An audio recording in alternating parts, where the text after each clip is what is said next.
I think what we really need to do is just kind of break down the definition of what concierge medicine is for those that have. I honestly had never even heard about it until relatively recently. Yes. And it seemed to me to be pretty groundbreaking in the sense that we've had this conversation before, Kimberly, where doctors nowadays don't make house calls. They just, no, they don't. You know, and they're usually so overwhelmed and such high volume that they almost have one foot out the door. Yeah, pretty much.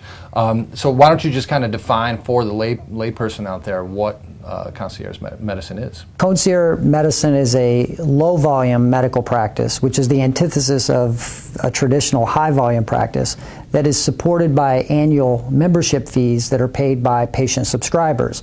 So the patients pay an annual fee to be a part of this low-volume environment and in turn get a higher level of service and arguably a higher level of care.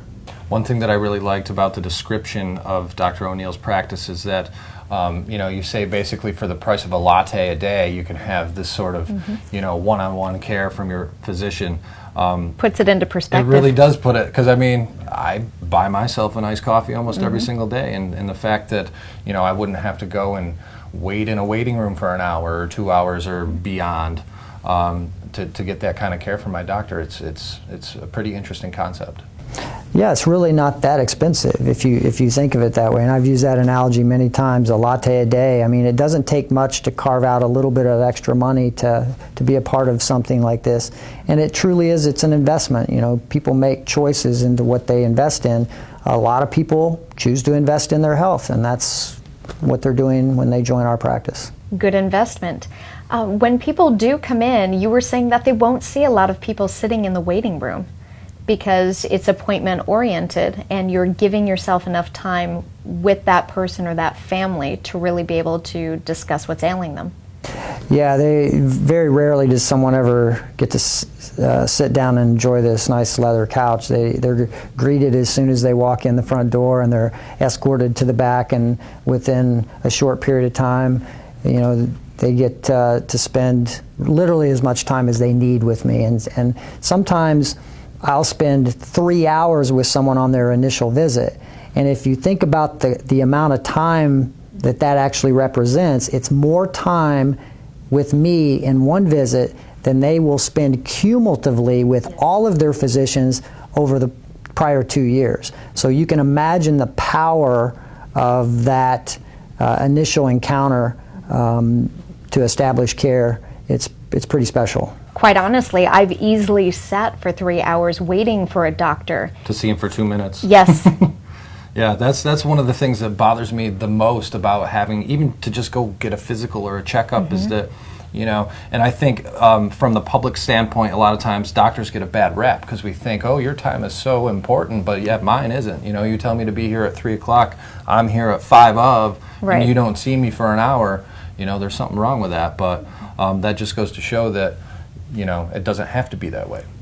And you know, I've given a lot of interviews over the last 12 years, and one point that I always try to make is that although physicians are partially to blame for some of these things, it really is a problem with our healthcare system. Unfortunately, physicians are trapped in a flawed system. So while they are partially to blame for some of these problems that we're talking about, I really look at it as, you know, the caregivers are a part of a bad system, and they're compelled to practice medicine a certain way. It's really not their fault. So I don't ever want to come across as being someone who's bashing other physicians, because I'm not.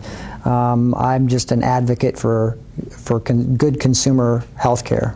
But when I have someone who's interested, I encourage them to actually come in and interview me, because we need to make sure it's the right fit. Sometimes I'll tell people, save your money. I don't think this is what you're looking for. Let me give you some other ideas or options. And other times they may decide after talking to me, you know, maybe that's not the practice for me as well. So that's the first step, is to actually get in front of me and see what your expectations are and go from there. Perfect. Pretty impressive stuff. I think so. We're excited. Why don't you bring us to your patient's house and we'll learn more.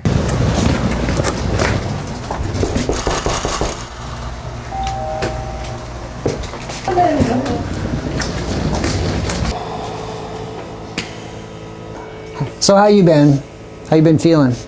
You've been using your oximeter, right there on the table next to your phone. You've got the oximeter that we got you. You bet. What's your numbers been looking like when you're at rest? 93. Okay. Now, when you get up and walk around just the house, what's that drop to? High 70s. It's pretty significant. You remember the first time you came in the office? No. I do. I always like to tell the story. First press I got was bad press. Remember the St. Pete Times article? Oh, yeah. Front page, Senator Bill Nelson in quotations calls me unethical. And you, the next day you came in and you were infuriated and you slammed your checkbook down on the front desk and you were carrying on and yelling and how dare he tell me how I can spend my money, and the whole time you're writing a check. So the bad press was good press, but that's how you and I came about. Is I think you were one of my first, literally my first 5-6 patients. Think so. Yeah. Yeah. Can't believe it's been 12 years. Looking back over the 10, 11, 12 years, you've always been there. Of course. Well, Joan says you must have had a lot of business. And I said, no, you don't understand. He's committed to only a certain number of patients.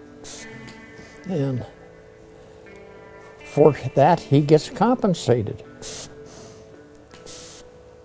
I think it's wonderful. I wouldn't have anything different. Well, it's a And looking back, two-way street. I wouldn't have anything different at all.